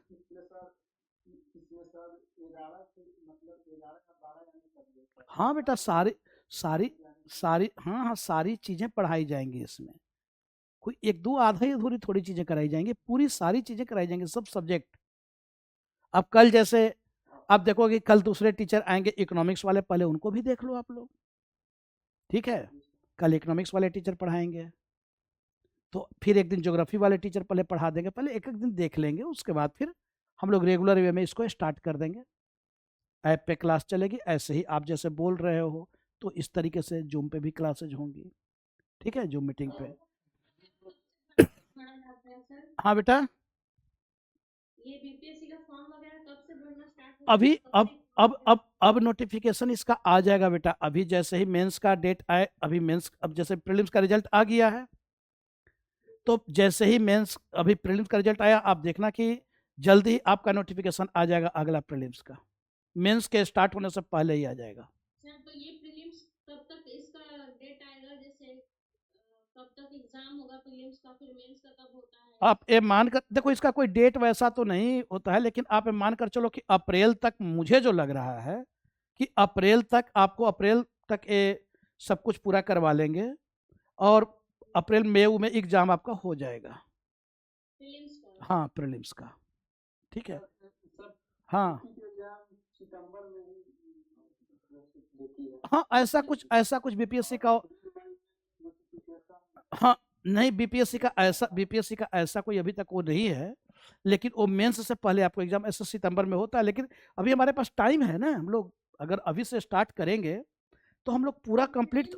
हाँ बेटा, सर प्रीलिम्स और मेंस के बीच में कितना टाइम देता है? बहुत कम टाइम मिलता है। अभी जैसे प्रीलिम्स का रिजल्ट हुआ है, अब देखो, अब मेंस का आपको आ जाएगा डेट। शायद हम लोग फिर मेंस की तैयारी कैसे करेंगे? क्यों नहीं करेंगे? इसमें तो अच्छा, लिखना होता है ना? तो यहाँ भी तो हम लोग लिखेंगे ना,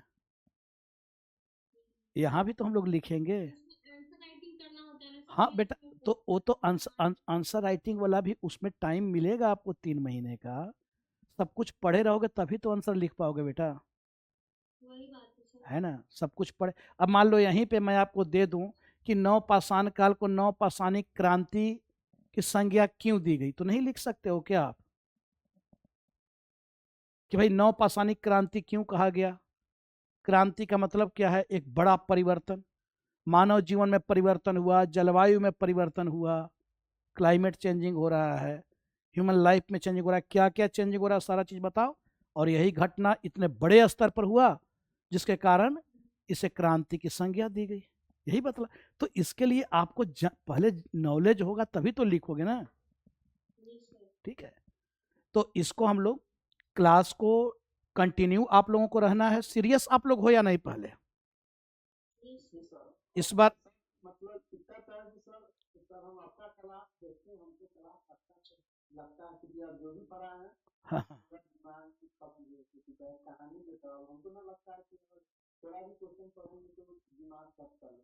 हाँ, तो बस बस यही है बेटा कि हर, टीचर क्या पढ़ा है हाँ हाँ, तो यही है बेटा कि हर चीज को हमें यहाँ पे फिट करना है, क्योंकि देख, इसके पांडे के बुक सर आप ही के हैं क्या? हाँ हाँ हाँ, पढ़ते हो उसे?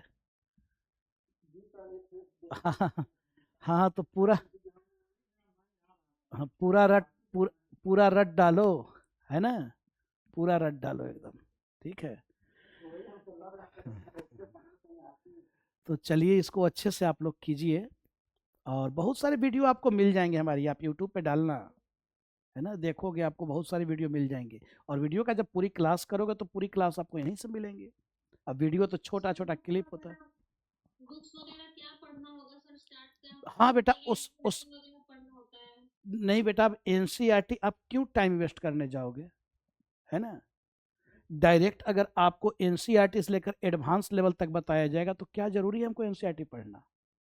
अब ये बताओ कि अब स्टोन एज में आप पीएचडी क्यों ना कर लो, इससे बाहर का क्वेश्चन आ जाएगा क्या? अगर इतने से ही हमारा सॉल्व हो जा रहा है तो क्या जरूरी हमें है केवल एक ही सब्जेक्ट तो नहीं पढ़ना है, हमें सारे सब्जेक्ट पे कमांड बनाना है ना बेटा। तो इसके लिए ऐसा नहीं कि केवल एक सब्जेक्ट को पढ़कर हम कमांड बना लें, हमें तो ओवरऑल सारे सब्जेक्ट पे कमांड बनाना है, सब कुछ पढ़ना है। तो हम सर इस तरह, बुक्स वगैरह फिर सर क्या करना होगा? बुक्स बुक्स बुक्स की कोई जरूरत नहीं, वो सब कुछ आपको यहाँ से प्रोवाइड कराया जाएगा, सारी चीजें आपको दी जाएंगी, ठीक है, वो बता दिया। हाँ सर एकाध पीडीएफ जो है ना जो आज वाला पढ़ा है तो दो चार पांच पेज पे थोड़ा सा ग्रुप पर डलवा हाँ, ग्रुप पे डल जाएगा बेटा, वो डलवा दूंगा। हाँ वो, आपका क्लास हम यूट्यूब पर भी देखे आप भी देखे हमको बहुत चल पढ़ाने के तरीका चलिए, हमें ना लगता है ऐसा इस तरह के लोग कहानी की तरफ की जियोग्राफी तो सबके है हाँ बिल्कुल। पढ़ाने का जो सही जो होता है मैं आप एकदम पूरा बेसिक से चाहे जो भी विद्यार्थी कहानी की तरह हम लोग पूरा मांगे तो बस वही है इस एग्जाम का कि आपको हर चीज को कौन इसी सब क्वेश्चन के दाएं बाएं तोड़ तोड़ के जो क्वेश्चन पूछिए देखने में लगता है इसी तरह हाँ, तोड़ तोड़ के पूछा जाता है। रट्टा मारते हैं तो नहीं, रट्टा का एक लिमिटेशन है ना, कितना आप याद रख लोगे, भाई मेमोरी का एक लिमिटेशन है कि एक, उसमें ऐसा नहीं है कि कोई कंप्यूटर तो है नहीं कि सब कुछ उसमें फिट कर दिए, एक क्लिक दबाए सर्च वाले ऑप्शन में जाकर और सब कुछ आ गया। तो भाई याद करने की एक क्षमता है, हम सारी चीज़ों और कितना याद करेंगे, कितने डेट से याद रख लेंगे हम। अरे 4 बच्चे हो जाते हैं तो एक बच्चे का बर्थडे लोग भूल जाता है। अभी आपको अपना बर्थडे याद होगा, आगे चलकर जब बाल बच्चे होंगे, शादी होगी, तो पता चला कभी वाइफ का बर्थडे भूल रहे हो, कभी मैरिज एनिवर्सरी भूल रहे हो, 4 बात और सुनोगे। तो यहाँ पे कितना डेट्स आप याद रख लोगे, ठीक है। उसकी एक लिमिटेशन है, हमें कॉन्सेप्ट पे काम करना है, कॉन्सेप्ट क्लियर हमारा होना चाहिए, ठीक। ये सब बैच मुख्य रूप से टीचिंग के हाँ, अभी बेटा पहला टारगेट हम लोगों ने प्रीलिम्स को रखा है, हाँ पहले प्रीलिम्स, ठीक है।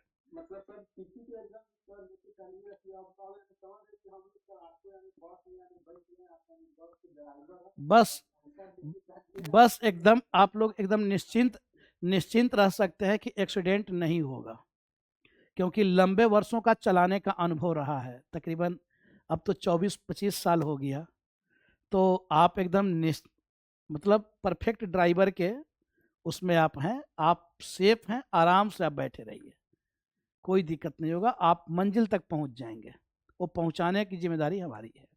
ठीक है, तो चलिए फिर मिलते हैं हम लोग अगली क्लास में, आज रहने दिया जाए। ठीक है, चलिए, बहुत बहुत धन्यवाद आप सभी को, थैंक यू सभी लोग। कल से सर क्लास इसी हाँ हाँ बेटा, इसी इसी इसी पे चलेगा। कल सर इकोनॉमिक्स है। हाँ, कल इकोनॉमिक्स होगा या फिर हिस्ट्री भी कर देंगे, कुछ भी कर देंगे, देख लेंगे।